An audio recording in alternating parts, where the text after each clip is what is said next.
Now we have a connective kai here. And sugrinontes. This is the same word that we have here as an infinitive, sugrino, sugrinai. Here as sugrinontes is the participle, present active participle of sugrino.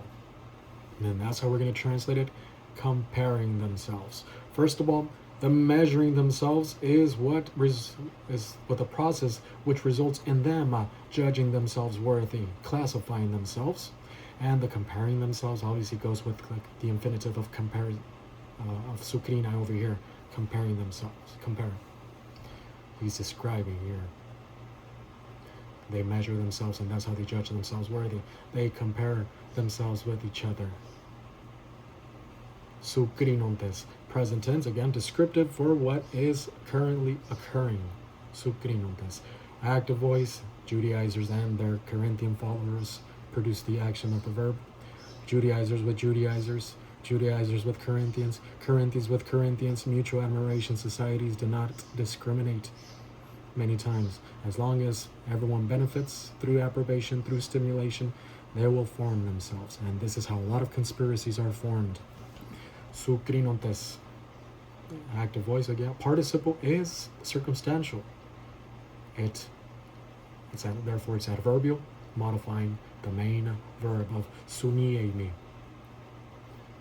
And so comparing, and then we have the accusative direct object of the reflexive pronoun. Once again, accusative plural. Themselves.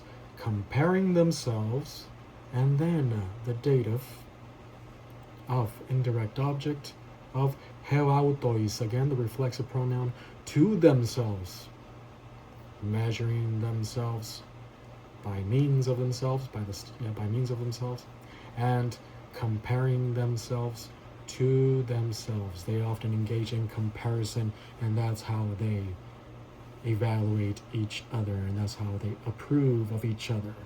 And if you approve each other correctly, then each person had a good day and they go back home or whatever they do, and they call it a successful day. I've received the approbation. I've received an A-OK from this so-and-so person. And therefore, I am good. I'm okay. My life is okay. No need for improvement. We have a verb noun. A verb, the whole sentence. Remember, this is the main verb here. Let's go over this clause first. In fact, they themselves, measuring themselves by means of themselves and comparing themselves to themselves, do not understand. They do not understand Bible doctrine, and consequently, they do not understand themselves. When you emphasize people, you de-emphasize the Word of God. When you emphasize the Word of God, eventually you start de-emphasizing people, and you start emphasizing God Himself, and you look to God as the perfect standard. But it takes bravery to see yourself, your menial, stupid life, full of hypocrisy and arrogance. That's all of us. It takes a lot to see yourself for who you really are. It's scary sometimes to face you, to face your guilt, to face your fears, to face your blind areas. It's terrifying. Have you had one of those dreams where you're stuck with one of your worst thoughts and you cannot get out of the dreams? It's terrifying, huh? Yes, you cannot face yourself. But the Word of God does it in the most marvelous and wonderful and constructive way. God understands us, and He takes little baby steps many times, punishing us as we're going, growing, comforting us as we're going, giving us the power of perception as we're going, and as a result we're growing like little babies, taking little tiny steps, because we're such little weaklings as human beings. We need these little baby steps. Okay. Now we have a complete verse. Okay. For you see, we do not have the audacity to judge ourselves with some, or to judge ourselves worthy, or to compare ourselves to some of those who commend themselves. In fact, they themselves, measuring themselves by means of themselves and comparing themselves to themselves, do not understand. They are blind. And now let us go over the Mutual Admiration Society, because we have an explicit Mutual Admiration Society explained here by Paul. Wonderful. He's able to detect it. you're going to be able to detect it, while those in the Mutual Admiration Society, they're not going to be able to detect it. My suggestion to you, my advice to you, is do not make an issue out of it. Let them be. You focus on yourself, on your application of Bible doctrine, on your happiness. You can say all you want. You can use all the eloquent words. Now, as you advance, you're going to be very effective with your words, and probably having a great sense of humor and great sarcasm. And you can tell them such a great comment as this, facetious comments, and tell them as to how sycophantic they are, and they're still not going to get it. They're too blind in the cosmic system.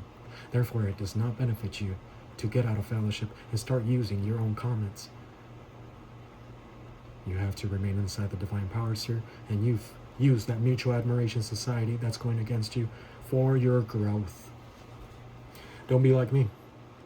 I spent too much time making too many facetious comments. It does not mean you're not allowed to have a sense of humor around them. Of course you can. But do not get out of fellowship and try to use your own strength by way of your own dumb comments. The Mutual Admiration Society. Point 1. First, it begins with person A finding someone superior. Let's call that person superior, person S. And he might not even be superior. He might just be someone who does not conform to person A and person B's standards. He might not eat lunch with them. He might not dress like them. He might not speak like them. He might not follow them around. I've met those power types that get angry at you just because you do not follow them around. They're so used to having everyone following them around, kissing their butt. So someone superior or allegedly superior.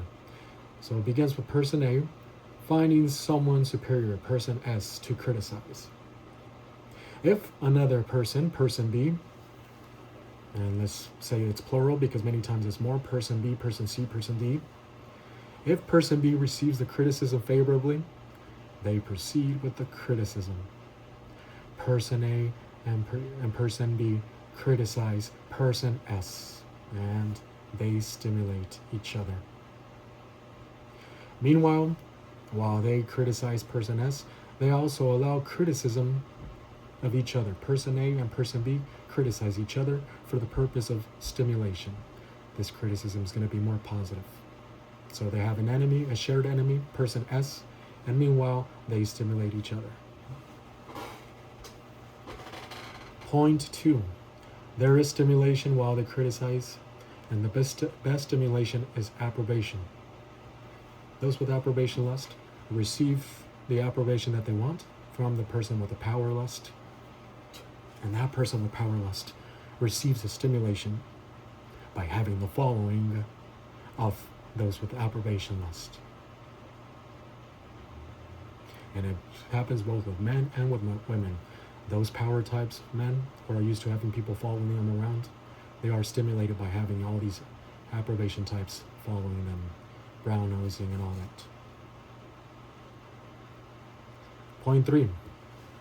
While they criticize person S superior, they praise each other. So the criticism of each other has a lot of praise.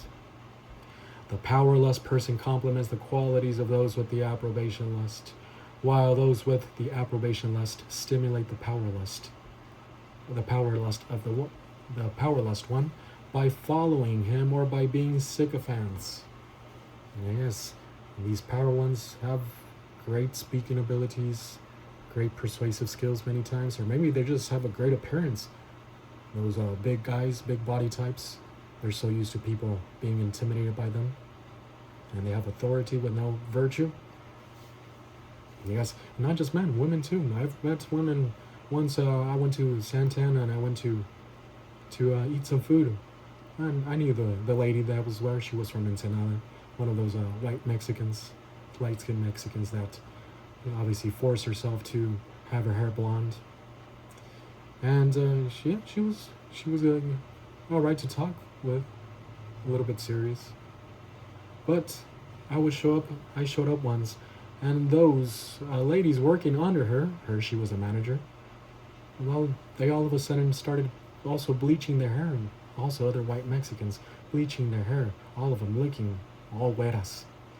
And when I walked in and I saw all of them working together, I saw the manager very stimulated at the fact that she had all her underlings looking very weta like her, very with bleached hair. And that's a manager that wanted not just to manage things, but wanted to control the lives of these sycophants, these approbation list type women who are easily swayed by anyone.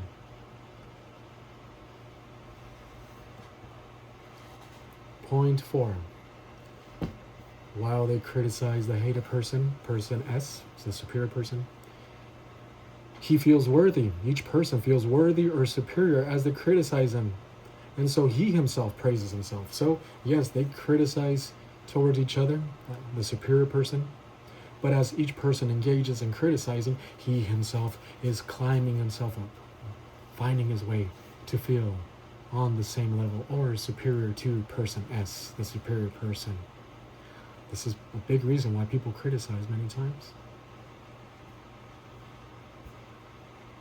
Point 5. In this way, many conspiracies are formed. Conspiracies are composed of both person A and person B types, who band against the authority of an organization. And it could be any organization. It could be a job. It could be a non-profit organization. It could be a family, maybe. Some banding against, a father or the grand dame who calls the shots. It could be in a business firm, medical areas, etc. Anywhere. It could be in a church as well. And this is how conspiracies are formed many times, by a mutual admiration society. They both go against the authority of the organization by criticizing it. Meanwhile, they eulogize each other. Psalm 12, verses 2 to 4, explains this also marvelously. I'll let the word of God do the speaking. Verse 2. Everyone lies to their neighbor. They flatter with their lips, but harbor deception in their hearts. No. Lies, they speak the PL imperfect of the ver. So, but the ish here, man. So mankind, man will speak lies, falseness, will speak lies. And then we have here this preposition of direction. And then we have re, re-a, here re-hu, with the pronominal suffix here is possessive, third person singular, his neighbor, his co-worker, his follower, etc. Man speaks lies to his neighbor. And then it says, shafat, chalakoth, by means of lips of flattery. And then we have the verb over here, the PL imperfect of the bad once again. They will speak by means of lips of flattery. And then we have the prepositional phrase ba plus lave, heart. In heart and heart. This is idiomatic, meaning heart to heart. They appeal to each other's heart. Their hearts are controlled by the sin nature. And they appeal to each other by flattery and stimulate each other. So what do we have? Instead of time. So man will speak lies to his neighbor by means of lips of flattery. They speak heart to heart. And then what do we have? Yehovah, the Lord, and then karath, the Hebrew imperfect, will cause to cut off. To cut off what? Kal shif they, every lip of chalkoth, of flattery. The Lord ruins their plans. Keep that in mind whenever you have a mutual admiration society going against them. The Lord sometimes does not even have to do anything. Many times he'll turn them against each other. Remember, they have no virtue. And so they can easily turn against each other whenever their interests are not compatible. The Lord will cut off every tongue of flattery. Every lip of flattery. Now we have tongue, lashon. Tongue that will speak. We have the PL participle of davar. The tongue speaking. gadoloth, great things, arrogant things. So what do we have? The Lord will cut every lip of flattery, the tongue speaking arrogant things. And then verse 5 says, which, we have the relative pronoun who, literally, and then amaru, we have the cal perfect of amar, to speak, third person plural. So who speaks? Everyone who speaks, everyone who says, and they are saying something as they engage in their mutual admiration society with flattery and endorsement and complimenting each other. What do they say? Or they think it. This is actually a word for thinking as well. Everyone who thinks. And what does it say here? Lashonon. Lashonun. So it says, to our tongues, our tongues will prevail. We have gabar, the hifil imperfect of gabar, means make strong to prevail. Will cause to become strong, will cause to prevail. It says, to our tongues will prevail. And then it says, shafteinu. It's again, safa rather, sapateinu. Lips. Our lips are with us. So, to our tongues will prevail. Our lips are with us. We have here the preposition with, the pronominal suffix in the first person plural. Means here with us. Our lips are with us. And then they ask a question. Me, the interrogative pronoun of me. Who? And then adon. Who will lord it? Who will master? Who will be the authority? And then preposition la, to, and then pronominal suffix, first person plural, nu, to us. Who will lord it over us? Who will be our master? So, what does it say? Everyone who says, everyone who thinks, our tongues will prevail. Our lips are with us. Who will master over us? Let's read the whole thing. I'm running out of time.